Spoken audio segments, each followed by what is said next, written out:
Thank you so much. Thank you for the invitation. It's a great honor and pleasure to be able to speak here today. I'm also grateful to Professor Alan Watson, the co-author of the book Music Cities, Evaluating a Global Cultural Policy Concept,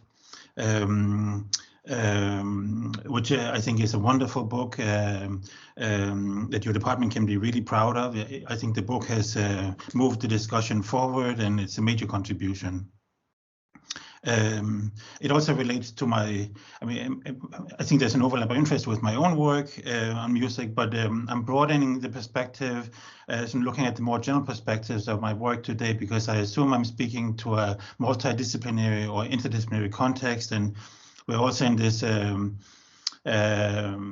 at this in this time of Zoom fatigue. So my presentation will be somewhat short and somewhat conversational. I'm not going to try to convince you of my scholarly craft and with lots of technical explanations. There's plenty of that in the book. I think I've done what I could in the book, actually, I think in those terms.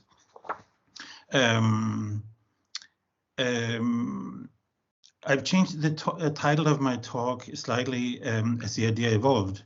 I will talk about cultural institutions and information technology as promised, but I will do it in a more timely fashion, or what I think is a more timely fashion, by taking into account some of the larger transformations that are occurring in contemporary societies. Transformations that have become clearer in the post-pandemic world, but still tend to escape our routine thinking about media and culture. Largely because they are new and they've not yet been incorporated into our routines. And this includes the question of datafication. My book, Everyone Loves Live Music, is a form of historical sociology of a particular set of cultural institutions in modernity that have not yet been studied systematically as a field. So that's the ambition of the book. It's to offer this systematic, critical, comprehensive study of the evolution and transformation of these institutions, specifically urban concert venues and music festivals. And this is a little bit more complicated than it might seem, because you say, oh, okay, so this is a study of the institutions of music, but the festival is broader than the music field. It involves a more general cultural sort of perspective. That also brings us into performance studies and festival research and so on. The book interprets the evolution of these institutions, the concert venue and the music festival, as products of evolving modernity. From secularization and bourgeois emancipation in the 18th century to the global city in neoliberal capitalism.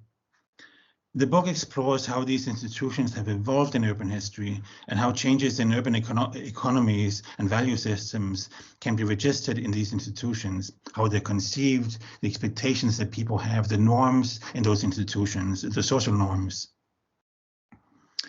A broader and more general thinking about so in this process of writing about the sort of music, the concert and festivals, a broader sort of more general insights into cultural institutions have emerged. And I think that there's a tendency today toward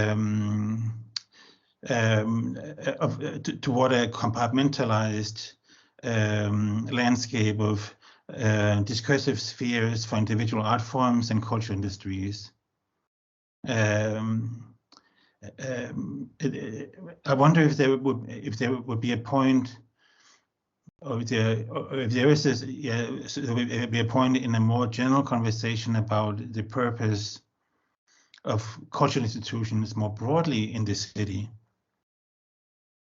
And I realize that the city has become a complicated topic across the humanities, For instance, one example is some of the scholars who in the 70s and 80s fought for what you might say social and cultural values and community, following the great Jane Jacobs, to whom we all owe a lot. Some of those scholars have moved away from studying. Like, I remember, for instance, Richard Sennett said, yeah,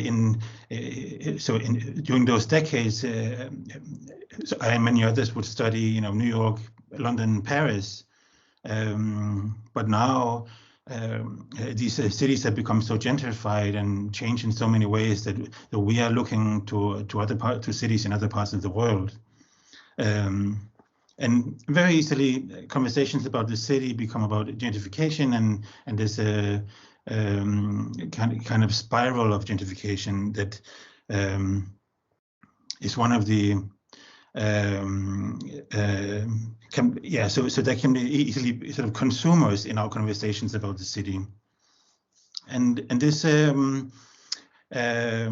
think is not what I'm going to do today. It's part of the book, but it's not what I'm going to do today. I want to note that there is this tendency toward the compartmentalized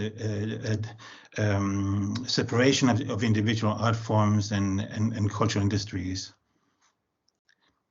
My argument today is, in short, that datafication is not so much transforming the kinds of experiences that cultural institutions produce, or the modalities of experience. They're still providing these in-person experiences for more or less the same demographics that they've done in the past decades, and actually throughout modernity. But datafication has thus far served to amplify processes of modernity, commercialization, and corporate bureaucracy. Datafication is amplifying the capitalist and bureaucratic forces in modernity. However, the bigger problems of growing inequality and climate change encourage a rethinking of these familiar critiques of modernity. In particular, the epochal shift that is occurring right now, the ecological turn with the climate crisis, encourages a rethinking of the role and outlook of cultural institutions. Let me begin with a few images for inspiration and context. So I hope it works. Huh? Maybe I should. Okay. Yeah. Can you see it? Good. So I don't know if you're familiar with this building, with this view, but this is the dome in Florence. That was built in the early 1400s, 1420s, it was something 30s. The Pope came from Rome for the inauguration ceremony that lasted a week. It was a really big thing, and this really represents the not only sort of signals sort of the development of urban Europe, but also of this long-standing pattern of the elites creating these monuments for their own culture. So this is a flagship piece of flagship architecture for the church. And if we jump fast forward to Los Angeles today, this is another example of it. This is also a manifestation of the power elites. This is the Walt Disney Concert Hall. Then there, of course, also, like if we look at other parts of the city, there's been a trend throughout the 20th century to a broadening of the cultural concept to include popular arts. And this is a rock club in New York City, or popular music club in New York City on the Lower East Side at night. So there are also these institutions of nightlife, and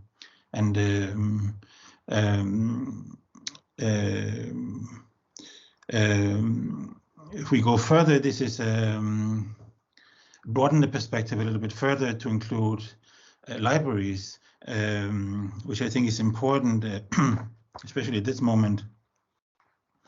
Libraries have this history of being sort of free public institutions. People are not paying, sort of visitors are not paying for access, and they're not paying for services. They're not paying to be there and for using the services, for borrowing books. The image to the left is the Brooklyn Public Library for children, the children's department. It was one of the 2,800 libraries that Andrew Carnegie sponsored or co-funded more than 100 years ago, and he called libraries palaces for the people. And there's this ambition of this idea that the people, this is for a broader, sort of more democratic purpose and more socially inclusive. So on the right, it's a photo from a writing workshop for children and adolescents in a library during the pandemic. And next, for the last snapshot, this is a photo that you've probably seen. This is of course, from the Tate Modern, in the moment when the museum declared a climate emergency. And what I find significant is that Tate and many other cultural institutions who have been perceived for a really long time to be leaders or capturing new trends through very skilled and talented sort of curators and defining new agendas, exploring new worldviews and how the worldview is changing. Elite cultural institutions have not been the leaders in recognizing or coming to terms with climate change. In fact, climate activists have protested for years before Tate started to respond. And this is this declaration of a climate emergency came after many other organizations, governments have declared climate emergency. And so I think that the fact that the arts institutions or cultural institutions in general are not leading through the most serious challenge to the human species is a reason to question glorified images that have defined their place in modernity. I completed this book on concert and festival culture a few weeks before the pandemic began. The field totally disappeared in the pandemic. The organizations that play a key role in the social and structuring of music production and experience and the music economy were shut down. Music and other mediated forms, such as film and sports, were abundant as media forms, as forms of media entertainment. But in the case of music and sports in particular, the lack of public in-person gatherings was experienced as a major loss. The closing of public venues became a symbol of the dystopian pandemic city. A city of once densely populated spaces was now deserted. The media in this context performed one of its well-known functions of compensating and creating mediated connections. There were more streaming of music, more online music events. And these affordances of media for experiencing connection and collectivity were celebrated. They have been celebrated by media scholars, by media studies for a long time, and also in the early days of the pandemic, they were celebrated when news media circulated social media images of amateurs singing on balconies during the first lockdown. However, interest in such emotional experiences should not detract attention from the larger societal challenges that became evident during the pandemic. Climate change in particular has set in motion a change in belief systems in society that is affecting so-called normal science protocols in many disciplines. So before I discuss this, I want to introduce the book a bit further and then discuss it in a post-pandemic perspective, what I call a post-pandemic reconstruction of modernity. This is the cover of the book, if you are in doubt. It's I think the idea is to kind of look like a festival poster or sort of layered festival posters. Everyone loves live music, a theory performance institutions. The origins of this project dates back to the 2000s when live music, for a couple of reasons, became a novelty. There was, like, for decades, there'd been this narrative of performance, not only in music but also in other areas. But performance kind of being replaced by media, entertainment. And suddenly there was this positivity about live music and discovery of live music as if it was a new phenomenon, and it wasn't really a new phenomenon. It was the idea of that live music was different from experiencing recorded music or domestic consumption, domestic media consumption, had existed for several decades. What was new and what explains the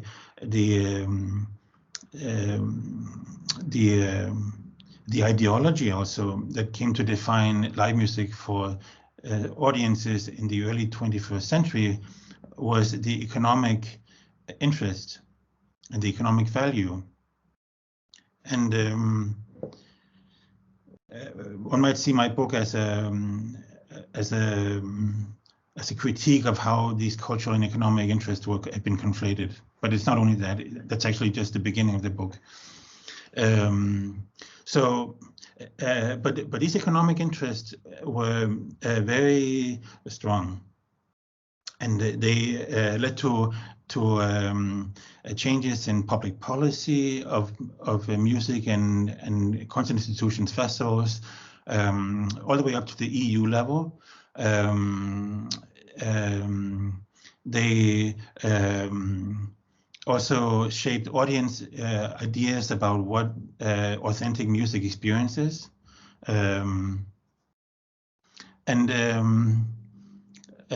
So this was an interesting phenomenon, and I and others decided to take interest in this, or took interest in this. It was a novelty. It was a fashion. It was like also the idea of sort of live music will save the music industry. But then,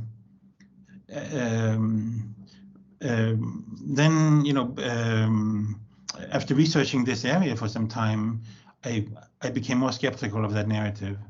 And the book is really not sort of an approval of that narrative. It's actually a critique and a reversal of it. I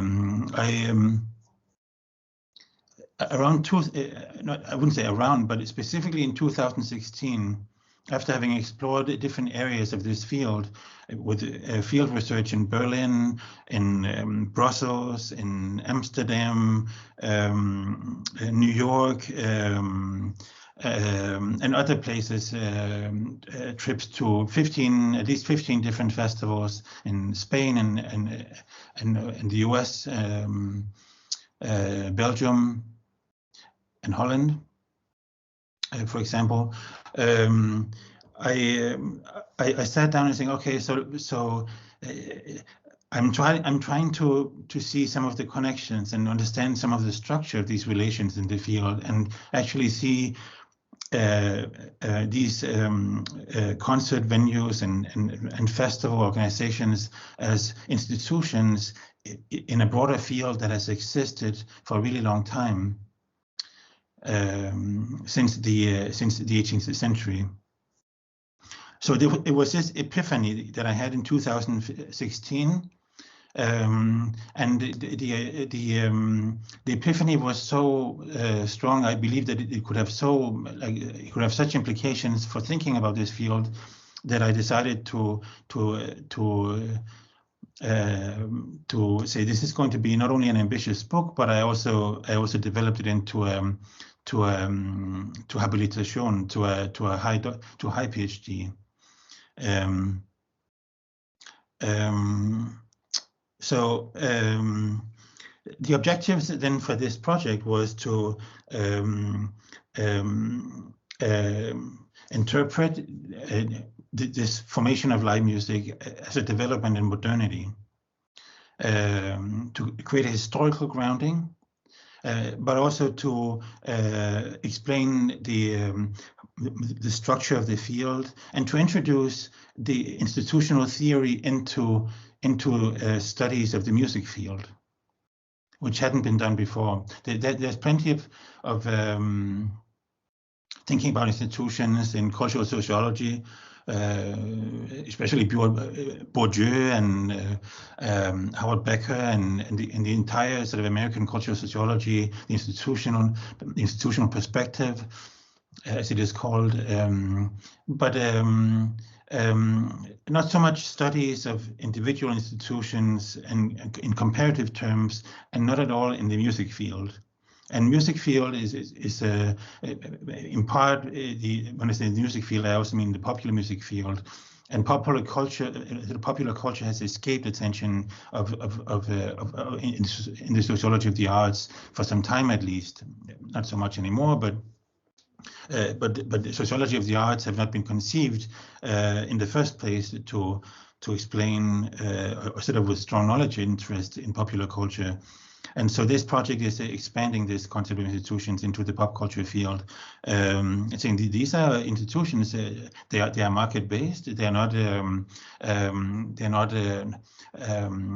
Most of them are not non-profits, and they're not all subsidized by governments. But they are institutions. So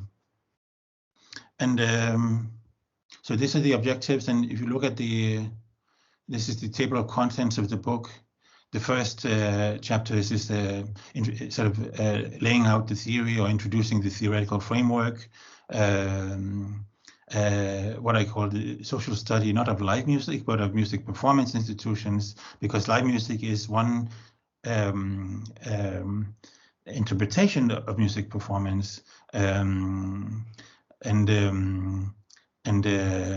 it's one development of music performance. It's a particular concept of music performance that is developed in modernity, specifically under the influence of media. But then this media focus has had the implication that all the political and economic aspects have been ignored to some extent by scholars. So the book is quite critical of this. The second chapter is expanding on the theory, and then you can see that the rest of the book is organized into two major sections, two major parts, which is actually the sort of true to the theoretical framework, which distinguishes between everyday institutions in the city. So it could be clubs, museums, cafes, or something, or libraries that are open every day, more or less. And then on the other side, seasonal institutions like the festival. The festival concentrates in the summer season, and this explains the dynamic and the meaning of that institution. It creates sort of extraordinary festivity. It sums up and gives exposure to the main trends in a particular culture field. And so with the club chapter, I focus on the Rock Club, and in chapters 4 and 5, and first look this really long chapter on New York City, which explores the sort of the history of the transformation of the Rock Club through times of urban poverty into gentrification, and looks at the contemporary club as a place for understanding how the human condition has become constrained by accelerations in urban capitalism. For instance, in terms of how I'm observing how audiences are not crying or laughing very much, and this is emotional constraint, and it's the aesthetics of perfection and professionalism that has taken over. And I see that as a sign, or at least one important aspect of the contemporary human condition in the global city. And then I expanded the analysis geographically into Europe, and looking at cultural and public policy as a variable. I mean, how has public policy shaped the evolution of the Rock Club in Europe? It has had a major impact. The first rock clubs in Europe were actually created, and at least they were owned and funded by municipals, by city governments. With festivals, I'm not going to go through this much more because I want to get to the main part, or to the key part about transformation. But this is basically chapter 6 is the theory of festivals, a particular theory of festival and cultural festivity. Chapter 7 looks at how, from a European cultural history perspective, there was a turn toward American popular culture, and how this is sort of reflected in the evolution of the festival institution into popular culture, into Anglophone popular culture. Because the festival, as we know it, was first, created as actually as a form of, in the image of European cultural nationalism. And I look at the industry and social media, so we can talk about this if we want, depending on interest. The ecological turn, which I think, which is sort of going to be my focus, sort of in the final part, I think is important because it changes. It is changing how changing the dynamics and the value systems of cultural institutions. And I wanted to first give a brief introduction to this ecological turn. There was this development in the 2010s. So over the past decade, from micro to macro environmental sort of perspectives, and more disciplines and scholars took interest in this. I say the shift from micro to macro important historically because environmental studies, and there's still a lot of research being conducted in the name of environmental studies and climate change that focuses on the micro level, on local environments, and not on geology of the planetary sort of ecosystems. And this is analytically very important because it is for understanding what is happening. And so this analytical shift is important, and it happened over the past decade. It became a more general sort of framework. For understanding this shift for the ecological turn, I have drawn inspiration from theory of transformation in the sociology of science. In my view, what is happening these years is a disruption of so-called normal science, a disruption of beliefs and priorities in how scholars and in the communities that we call disciplines think about culture, including media, and the phase or the stage that we're entering now is the reconstruction phase. There's been this recognition that climate change is happening. It is challenging our beliefs challenging beliefs in many disciplines, and there's growing recognition of that. There's not so much reconstruction of disciplines into this new area, but this is ongoing. Disruption is important. An important aspect of disruption is that it challenges or even destroys cherished beliefs. So things that scholars in a discipline appreciate and value and have valued as important to their discipline for a long time, are being shattered or challenged or sort of undermined by disruption. So we should expect some kind of, not only confusion, but also and doubt, but also a sense of loss, that there are things that we have, that we, like scholars in a discipline, have appreciated that may no longer be true, or that may disappear or lose value. The important next step for Kuhn is this reconstruction. Thomas Kuhn says that, or writes that for transformation in a discipline to be successful, for new insights to be adopted and become valuable, a reconstruction of the old science into the new science is important. So, interrupt you. Sorry, there are 5 minutes left. So how many minutes? 5 minutes. Okay, fine, good. So, so what is happening is not only this, one sort of response has been to measure the ecological footprint of things. Let's measure the ecological footprint of digitalization, for instance, or data.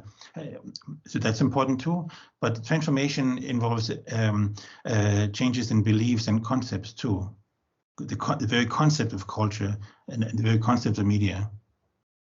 And one of the promising directions is this expansion from the political economy, into a political ecology, in which the political conditions of culture is not only, or the political dimension of culture is not only understood in terms of a cultural field in itself, but in terms of, or in society, but also in a more broader geo-ecological context. And this leads me to some concluding suggestions, now that the time is short. So, based on this archaeology of these particular cultural institutions and modernity that I've done, and the critique of the contemporary sort of bureaucracy and corporatization,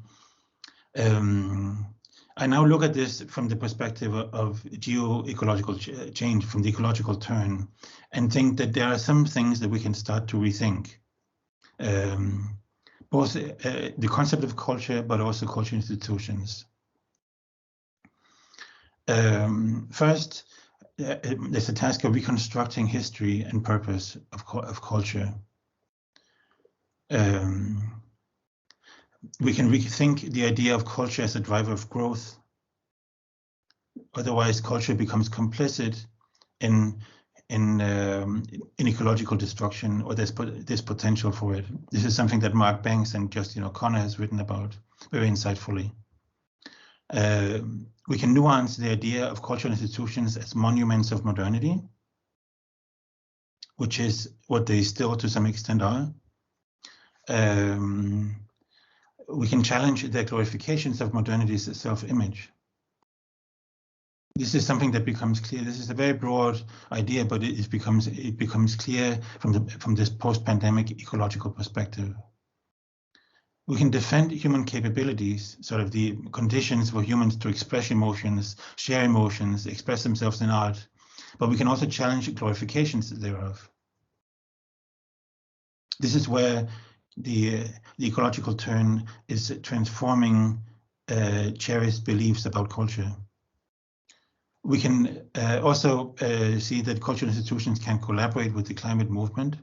Now these institutions are behind, and they can do more for community resilience.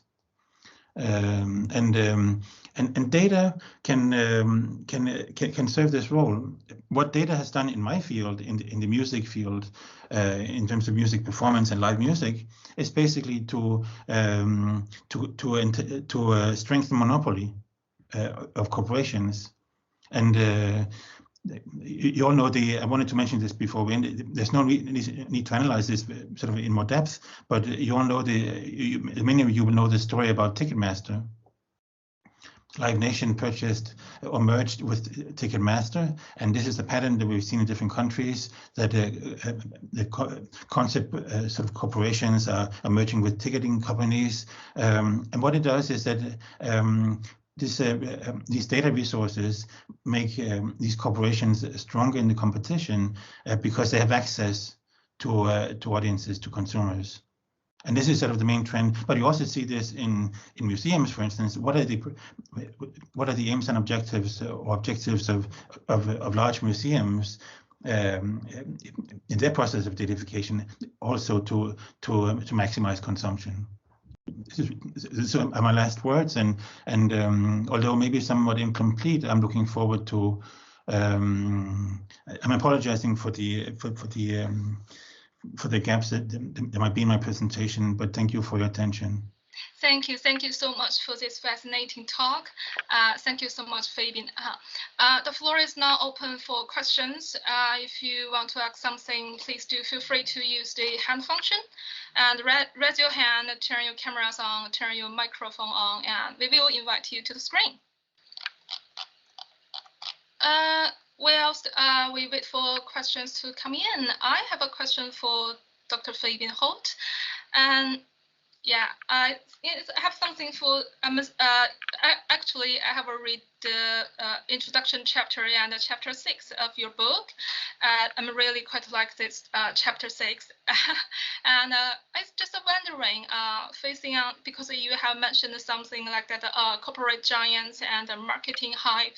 I'm just wondering, facing the situation as you described, how about the singers, the brands, the musicians, how they take action to protect the independence of their work, how they think about their works and their works to be popularized by the music festivals or some just such kind of things. That's a very good question, and I'm not saying this just to be polite, because, but it would also be it would be almost like a book in itself. The responses or the attitudes among musicians. Drawing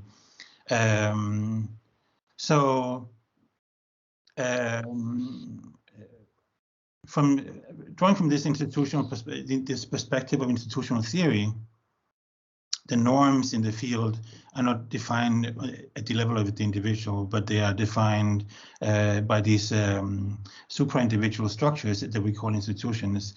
And in this context, the industry serves largely as an institution. So when some companies, more and more companies, are generating profits, others are looking to this development and experiencing the financial rewards that it brings with it, this corporatization. So to a great extent, many independent festivals have first benefited from this corporatization by becoming part of it and becoming corporatized. Independent festival owners have sold their festival, for instance, and were very happy in the beginning. Then over time, the consequences start to become clearer, and this is not always what they expected. for musicians, this is a very sort of uneven playing field. So the stars work under specific conditions that are very different from the many sort of up and coming sort of artists. And the stars, they have a very powerful management who have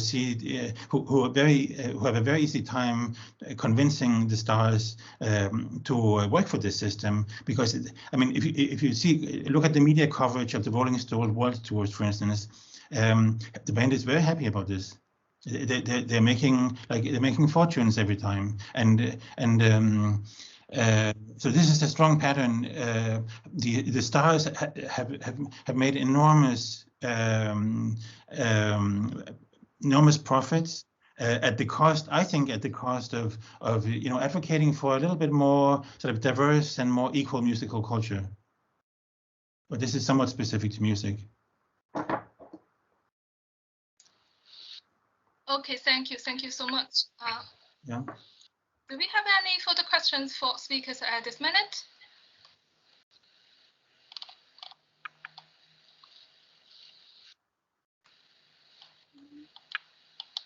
We have time for a sip of coffee. I know it's a busy Friday and it's October and we have all these deadlines. I mean, I have a ton of deadlines too, so.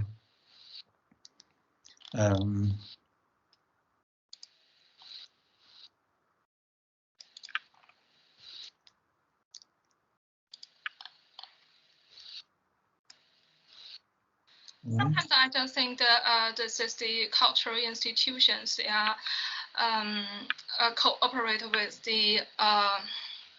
those corporate giants, and it's maybe could you think it's just a phenomenon at this moment, or will be lasting for a long time? Well, so if I'm allowed to do it, I would like to turn the tables around and ask the audience if you think that cultural institutions are important to your view of the city. Do you think that the cultural institutions should be supported? They should be supported by governments, subsidized? Do you think that it's important to take part of to participate in debates and discuss the politics of cultural institutions? I mean, this is I don't know if we have to share this on YouTube if you're recording it, but I think it's maybe more interesting to have a good conversation. So I don't know. I mean, I think that I would start by saying that. I mean, let's pretend that all these institutions were sort of eliminated; they were no longer there. What would be lost? I think when I look at the conditions in following climate hazards, when communities have actually when the only priority is the basic survival needs like water, shelter, and in those situations there's no there are no resources for anything that looks like a cultural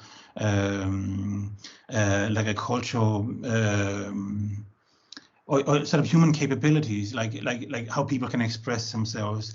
And what sociologists have done, climate sociologists, is that they were saying it's important when we rebuild after these climate hazards. It's important to think about physical infrastructures creating social infrastructures. How the rebuilding of infrastructure create conditions for communities.